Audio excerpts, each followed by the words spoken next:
You've probably heard of games before, like musical chairs and freeze dance. But let's be honest, those games do not teach kids anything. If you want your music games to be fun and educational, then this video is for you.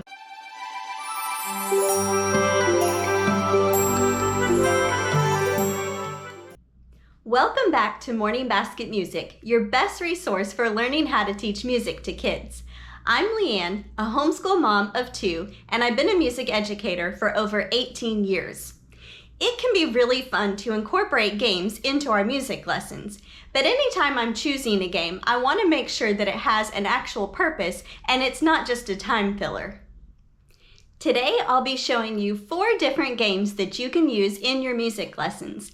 And for each activity, I'll explain who it's best for, what you need to play, and also what your students are learning when they play the game. Now, before we get started, I do want to give just a small caveat about this activity. Each of the games that I'm going to mention today are based off using different rhythm instruments. But please don't stop here or tune me out because you're sitting there at home or in your class thinking, I really don't have all the stuff that she has, or maybe I don't own a single rhythm instrument at all. That's okay. As we go through each game today, I will be giving different examples of materials that you can use in place of the rhythm instruments. So please be sure to watch each game all the way through. Game number 1 is called Guess the Sound. This activity is perfect for young learners, think all the way from preschool age through early elementary school.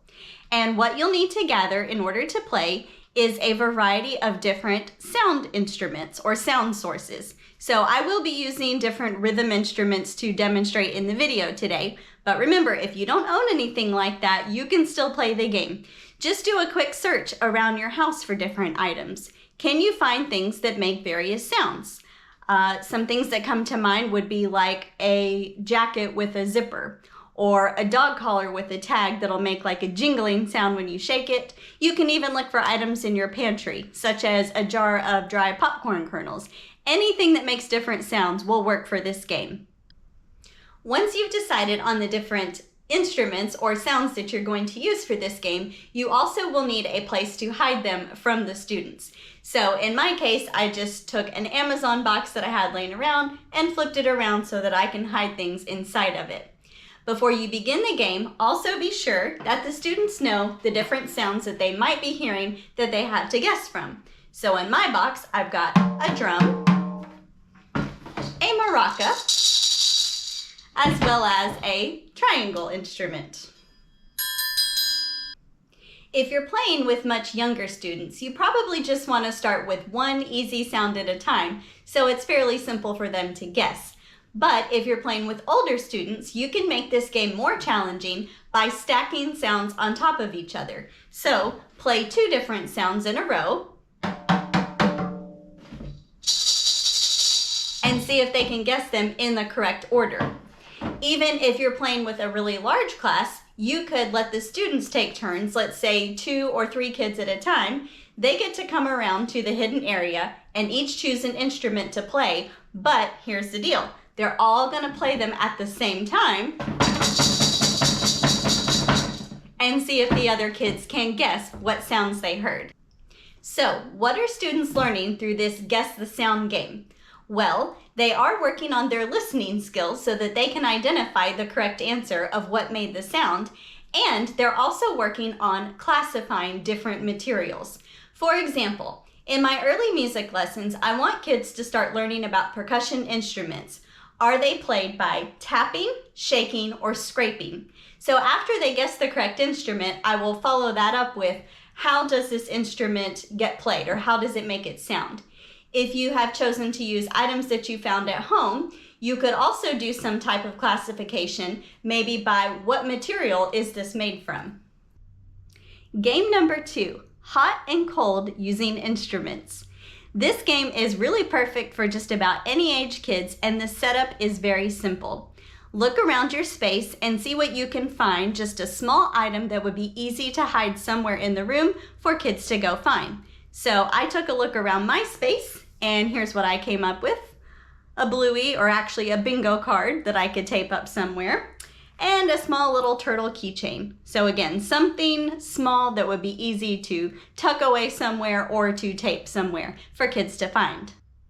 To play this hot and cold game, you, the parent or teacher, will go somewhere in the room to hide that item while the student is not looking. And then the person gets to walk around their space trying to find the secret hidden item. And it works very similar to your normal hot and cold game. So if I was going around looking for something and I got closer and closer to the item, you would say, "Oh, you're getting warmer. Oh, you're really warm. Oh, you're hot. You're burning up," right? Or the opposite happens when the person moves farther away from the object. We say, "You're getting colder. You're getting colder. Oh, you're freezing. You're so cold," right? They're far away from the item.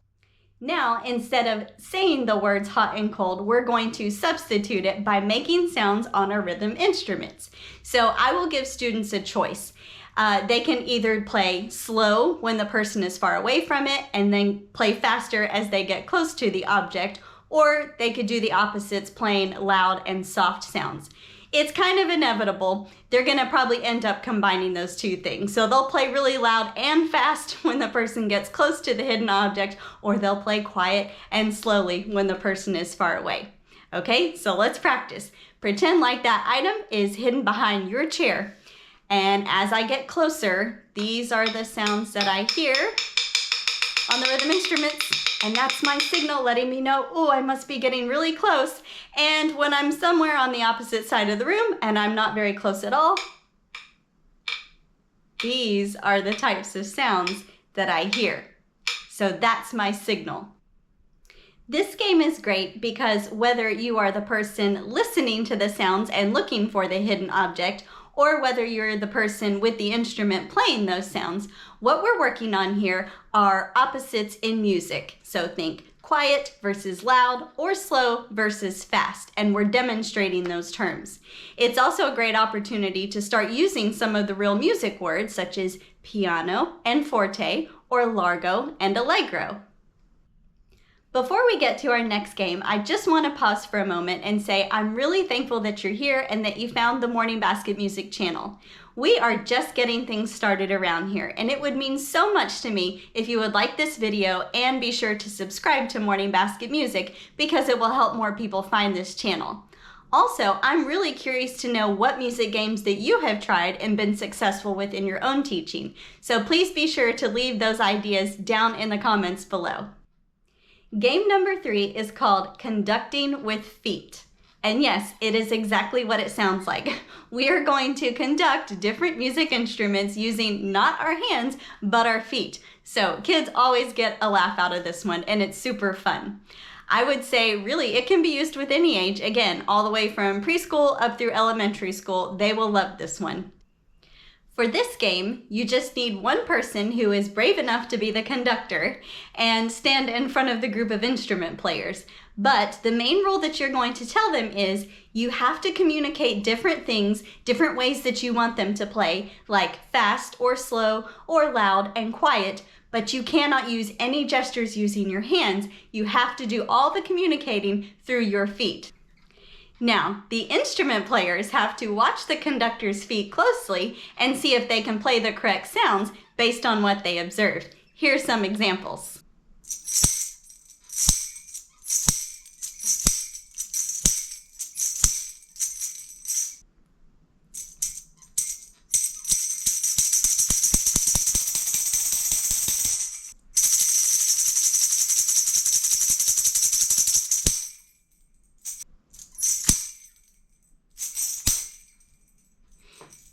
Oh, hopefully you don't get tricked on that last one.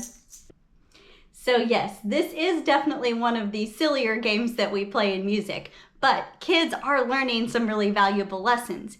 If they're the person doing the conducting with their feet, they have to think about the type of nonverbal communication that all conductors use. It's just we're transferring those skills from their hands to their feet.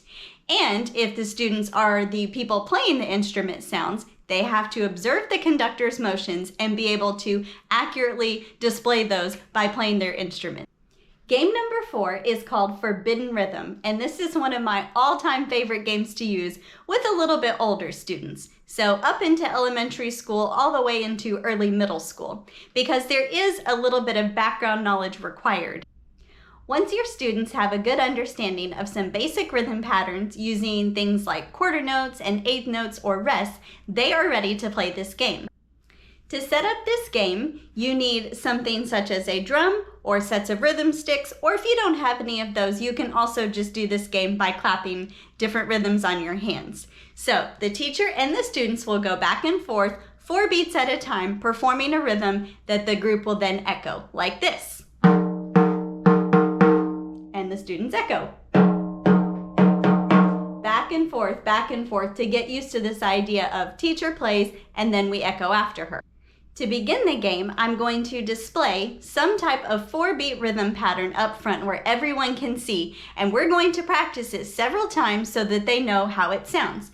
Ti, ta, ta, ta. Or on my drum, it sounds like this. That's the forbidden rhythm. What does forbidden mean? It means something you're not allowed to do. It is completely off limits. So here's how we turn it into a game. When the teacher and the students go back and forth echoing those different rhythm patterns, they have to be listening really carefully and make sure that nobody plays the forbidden rhythm up here. Any other 4-beat pattern is completely fine and it is within the limits of the game, but as soon as they hear the forbidden rhythm, they must stop and not make any sound. So this is one game where I really do like to keep points because we always play teacher versus students, and it makes it more fun for them because what group of kids doesn't want to beat their teacher in a game? The students can earn 1 point every time they hear the forbidden rhythm, correctly identify it, and nobody plays a sound. But if I catch somebody accidentally playing the forbidden rhythm, even if it's just one person, then I, the teacher, get a point. And we usually play to about 3 or 4 points wins. And I would say maybe 95% of the time, the class usually beats the teacher. But it's a great thing when this happens, right? Because we are reinforcing rhythm skills that they've already worked on, and we're getting the students to work together as a team and cooperate, especially working on those listening skills. I hope that you've enjoyed learning about these 4 different music games today. Each one is really easy to set up. You don't need a lot of stuff, and your kids will be learning something through each one. Like I said, if you have different music games that you've tried before and your students have loved, I would really like to hear about those, so please drop those below in the comments. Be sure to subscribe to Morning Basket Music so you don't miss a thing. Until next time, happy music making.